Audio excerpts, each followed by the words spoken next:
Okay mga lods, ilang beses ko nang ginagamit tong 361 degrees ko na Big 3. Big 3 yung lineage nito, which is same lineage kay Jokic, okay? So lods, talagang magaan nga siya, talagang magaan. Ilang beses ko nang ginagamit. Makapit siya, ang ganda ng traction niya. Ang ano pa rito lods, ginamit ko na rin sa may outdoor to. So hindi talaga siya mabilis mapudpud kasi makikita mo talaga kagad kung may konting pudpud na pagka ginamit mo talaga siya sa may simento. So lods, ang kagandahan dito, kagaya ng sinabi ko, yung foam niya rito, yung quick foam light, para siyang boost.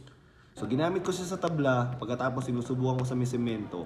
Alam mo yung hindi mo ganong ramdam na matigas na yung sahig. Kasi lods, talagang masakit talaga sa paa pagka nagkakaedad ka na. Mas gusto mo nang lumalaro sa tabla. So ito, malaking tulong to. Kahit na pang semento, pwede mo siyang gamitin. Tapos yung sinasabi ko nga sa inyo lods, nagulat ako na meron pala siyang carbon plate sa loob. So nakakabilib lang kasi magkano lang to eh. Actually, 4.7 pala ang totoong presyo nito sa mall. Pero sa TikTok kasi, nasa 2.6 siya pababa. Pag nagkaroon ka pa ng coupon, pwede pang mas bumaba. So yan, subok ko na loads. Ginamit ko na siya. So very presentable pa. Ang kagandahan kasi dito loads, original. Ako hindi talaga ako gumagamit ng hindi original na pang basketball kasi iniingatan ko yung pa ako. Ang kagandahan lang, ito kasi mura. Dati kasi mamahal na sapatos eh.